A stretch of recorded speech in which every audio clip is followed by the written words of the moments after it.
Before I begin, I want to give a huge thank you to JayU Live for allowing me to use his gameplay in my own video. Thank you so much, JayU. It really means a ton. Make sure you guys check out his channel. His link will be in the description below. His content ranges from podcast to a recent Minecraft video he made, gameplay videos in general, which includes his Halo CE series, a creepy things series, which he talks about creepy things, and so much more. I highly recommend you look into it, support him, like his videos. It'll mean a ton.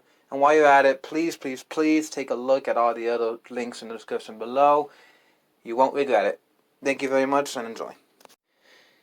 Hey guys, it's me, Tokiniki. Yeah, you know what? I'm not gonna do that anymore. That was bad. Let's just get right into it, shall we? So today I'm going to be talking about a franchise from 2001, Halo, that, was pretty popular in mainstream. I really haven't played it much back then. Like, I only really played it back in elementary school on school computers, local multiplayer battles, but I really wouldn't say I dedicated myself to it. So in any case, recently I started watching videos from JayU Live. Great content, by the way. He posted a series on Halo CE, which sparked my interest in the game because of their amazing story that it had. So I decided to one day buy Halo Reach, play it, and now here I am making this video on my thoughts about it.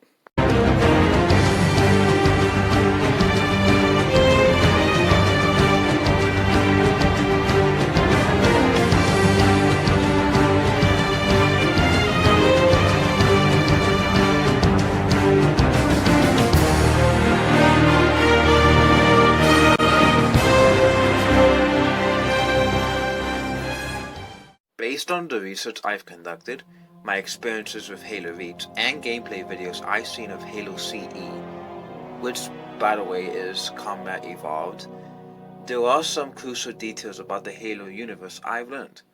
In the year 2525, the United Earth governments, or humans, and the Covenant Empire went to war with each other. Apparently, these individuals, known as the High Prophets, knew that the humans were the descendants of some ancient civilization known as the Forerunners, and so in order to preserve the Covenant Empire, they declared war against the humans and attacked many of their colonies. Now, I'm a very big fan of Call of Duty, and their campaign modes are my favorite part of that franchise. Usually, there's some kind of war going on in these campaign modes, such as against the infamous Makarov in Modern Warfare. So the fact that Halo revolves around a huge world such as this, at least for now, is already a big plus for me. Eventually, after countless amount of battles, the timeline reaches July 24 of 2052, a pivotal year in the war, and the start of Halo Reach. Which, by the way, side note, July 24 is my birthday. I will become 20, so that means I'll only have one more year till I'm 21, and yeah, you probably know what that means. Anyways, the mission does start off a bit slow, but eventually, Noble 6, which is the playable character, and the rest of Noble Squad come across the Covenant who have invaded Reach. From what I've understood, Reach is a very important colony, so Harlan's phrase, "May God help us all," may have been reference to the fact that they now have to defend such an important colony. Each of the missions in the game provided a unique experience that ended up being very memorable to me. For example, in the second mission, while trying to save the Office of Naval Intelligence Base, the Solar Base, we were able to use a targeter that allowed attacks from space, a unique advantage in such a desperate situation. Imagine being able to summon missiles from the sky to blow up tanks that you otherwise wouldn't be able to destroy. Pretty cool. Then there's a space mission. After what seems to be a hopeless scenario, Noble 2, which is Cap by the way, thinks up of a great idea to destroy the Covenant supercarrier and hopefully change the tide of the battle on Reach. After being approved, Noble 6 and Noble 5 are sent into space with a device that can destroy the supercarrier, and a space battle begins. This gave me some real Star Wars vibes here, as I had to fly around space destroying several Covenant ships, before docking on another larger one and invading it. Star Wars is one of my favorite franchises, so the fact that I was able to get on this little ship and fly around and blow up other ships, that was pretty awesome, just saying. It was such a great mission and one of my favorite ones in the whole game. Many other memorable missions occurred afterwards, such as a civilian evacuation mission, having to be separated for the Noble team, and use a jetpack. By the way, the jetpack thing was not my favorite because it kind of removed the ability for me to run, which I always found to be a very essential ability, but I guess a jetpack was needed for this one mission, so whatever. And then there was also the other mission where we had to race past many enemies and tanks as we hoped to deliver an essential package to the Pillar of Autumn. Another great mission, by the way.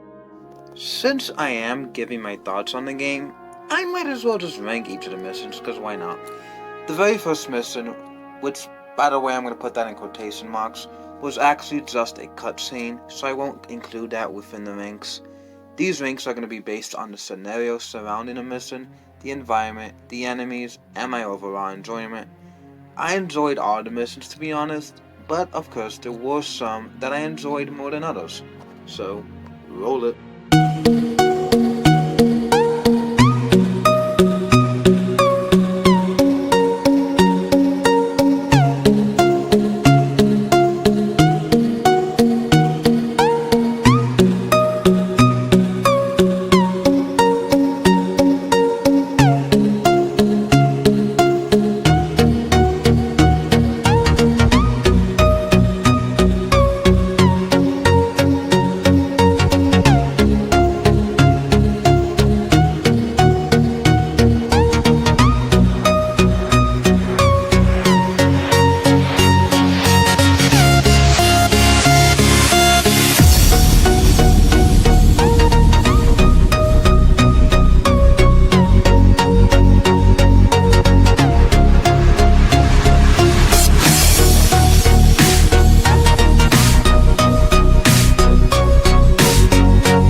You know, it's a word game, so what's a word game without the enemies?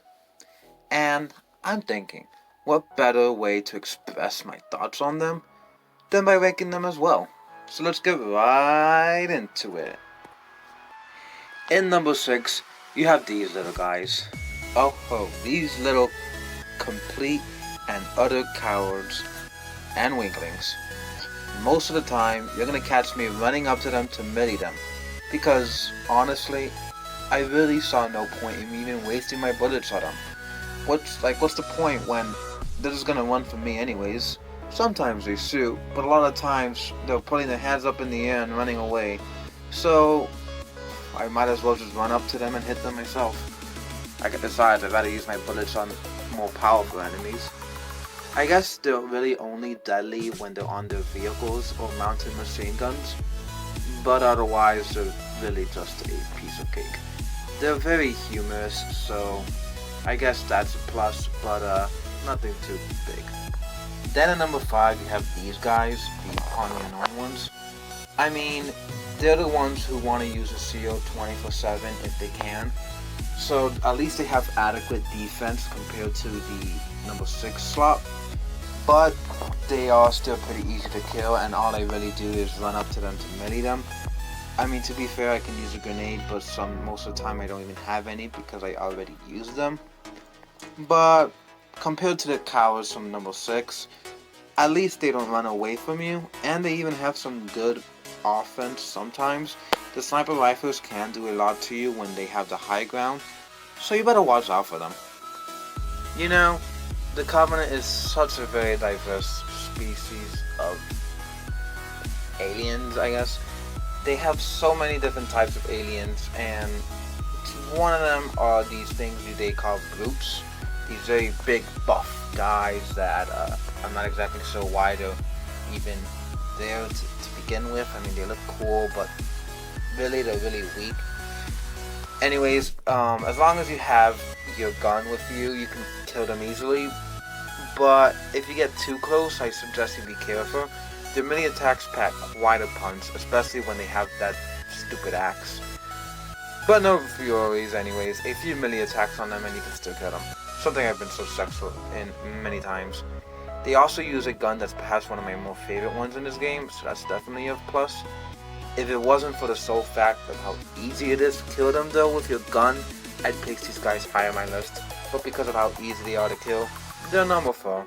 They're higher than the other ones though because they look cooler than the weaklings from number 6 and the defense people from number 5. So yeah. Moving right along, in number 3 you have these guys. Other guys that are not really necessarily difficult to fight, but they are more challenging than some of the other enemies.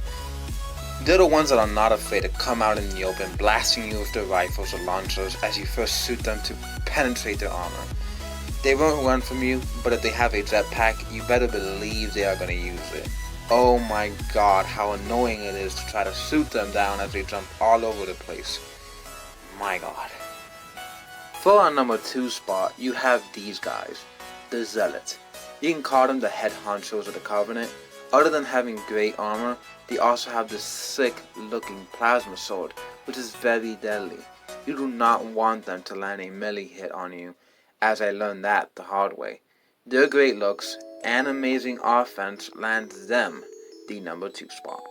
And finally, for the number 1, you have these dudes. Of all the enemies I faced in this game, this is by far the most annoying one of all.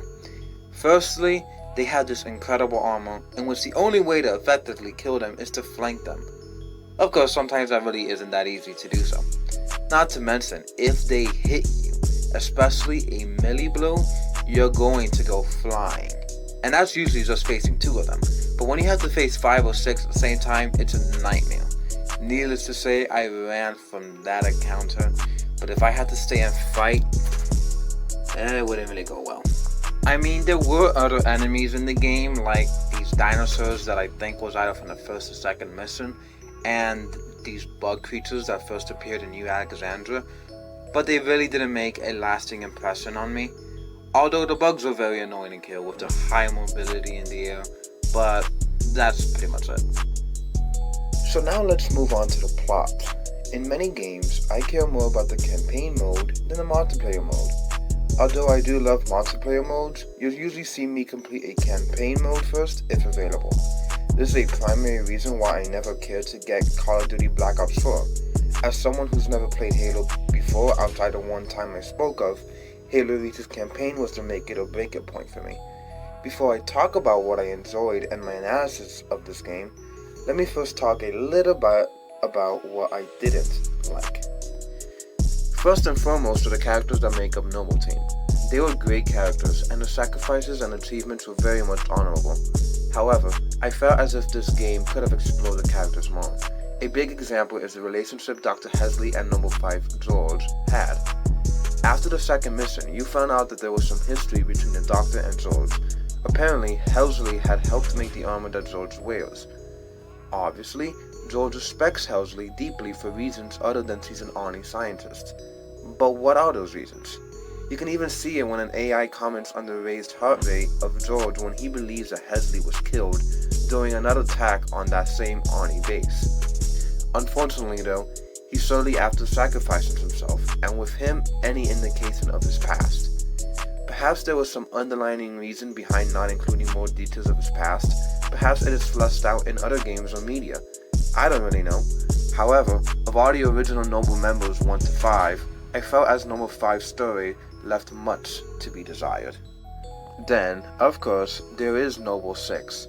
As the main protagonist, I really didn't learn that much about him. All I gathered was that he was a lone wolf, but I'm sure he still cared for all of his teammates. He wasn't afraid to lay down his life to ensure the success of the mission. much like the rest of the Noble team. But other than that, I knew nothing about him. So who was he? He had a file, and for some reason there were parts of the higher-ups didn't want others to know about him. Yes, he was part of a secret space program. But was that it? Also, why did the AI in the package in the end choose him? What's his story? I just wish I knew more about the person I play as, even more so than George. Of course I want to know more about all of the Noble team, Carter, Kat, June, and Emil, but not as much as the last two. But of course, alas, I may never even know. And yet, there was still another plot point that got discarded. Near the end of the first mission at Visigoth Relay, a young woman was discovered who was the daughter of a scientist that had important information addressed later on. She was later mentioned by George when giving a report to Hesley after the second mission, in which Hesley responded that information about her was irrelevant. George also did seem to care about this young woman, although he did seem compassionate overall. However, I don't recall her ever being seen again, or even if she was mentioned.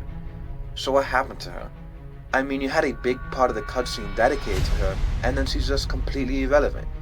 You know, there's a saying from a guy named Chekhov in the 1880s, and it goes like this. If in Act 1 you have a pistol hanging on the wall, then it must fire in the last act.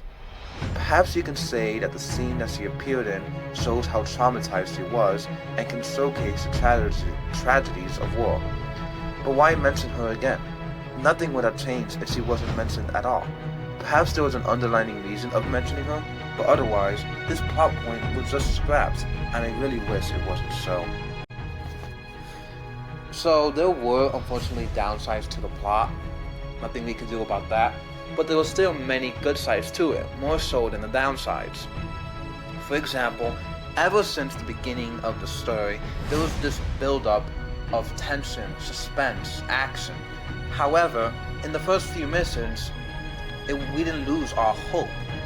We assumed that we were actually winning the war on Reach. We defeated the Covenant at the Arnie Sword Base, we attacked and landed a major blow against the landing zone, and even destroyed the supercarrier. Unfortunately, it was at that destruction of the supercarrier that things got a bit out of hand. Unfortunately, many ships, many Covenant ships actually, came in from what appeared to be like hyperspace from Star Wars and were ready to attack Reach. Suddenly, the sacrifice that George had made to destroy the supercarrier was all for nothing. He thought that he saved Reach, and yet, sorry to say, he did not. And wow, that hurt. That hurt a lot. But it was that sudden change of events, sudden change of tides that got me thinking, wow, this plot is picking up quick. And that I really enjoyed. And then you go into the city, all alone because you just lost your teammate. And what do you see more to add to your emotional loss? Dead bodies everywhere. It's almost like you failed the citizens. You failed your colony. As you see all these dead people lying around, you try to help them evacuate, but even some of them die while being evacuated. Man. And then you're flying around the same city, and what do you see? You see these explosions going around everywhere, fire unleashed everywhere, buildings literally falling apart because you couldn't save Reach. And when you really think about it, that is quite the emotional impact I'm sure Noble 6 had, and even the rest of the Noble team, as they realized they lost. There's nothing they can do now. Which then you start seeing your teammates get picked off one by one. Kat, when she got sniped in the head. Then Carter, your team leader, when he sacrificed himself to destroy a big enemy spider-like tank. And then Emil, when he sacrifices himself to take down another Covenant warrior. Suddenly, you're left all alone. You brought an essential package to the Pillar of Autumn so they can fly off, which then leads to Halo CE. But you're stuck on this planet, thinking about everything you just lost. And now you have to fend for yourself as you fight many Covenant enemies to your eventual death. That entire execution after that space mission was brilliant, and I commend the creators of this game for doing such an awesome job. If this was a movie, if this was a show of any kind, I would definitely watch it. Man, I really enjoyed that. Halo Reach was such a great game, and I was really glad that I was able to play it. Of course, then there's Halo CE. As I said before, I haven't really even played the game. I've only watched gameplay videos, which, by the way, the gameplay videos were from JayU, so go ahead and watch the channel. I won't lie though, the experience is much more different when you're actually playing a game than if you just watch it. Regardless though, watching Halo CE provided me some insight on what to expect in the future, particularly about the actual rings that the title of the franchise is named after, Halo. The Flood, rings that were designed to eliminate the Flood, Cortana, the Master Chief, and more. Like I said in the beginning of the video, it was Halo CE's gameplay that got me interested in the game in the first place, particularly the story itself. So until I actually play the game, I really have no complaints.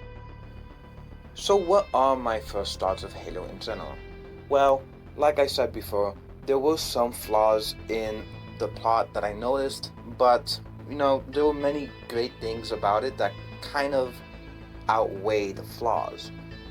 The enemies, the missions, great characters, amazing plot, amazing backstory to the plot, and amazing environments in the game. Just overall an amazing experience. So, although I can't say yet that this is one of my favorite franchises, since I really only played one game of it, it really does have the potential to be one of my favorite. One day I'm gonna buy Halo CE, I'll play that, then I'll play Halo 2, Halo 3, Halo 4, and so on. And who knows, maybe I'll make a final thoughts video on it. But so far, this game has so much potential for me, and I can't wait to see what else it has to offer.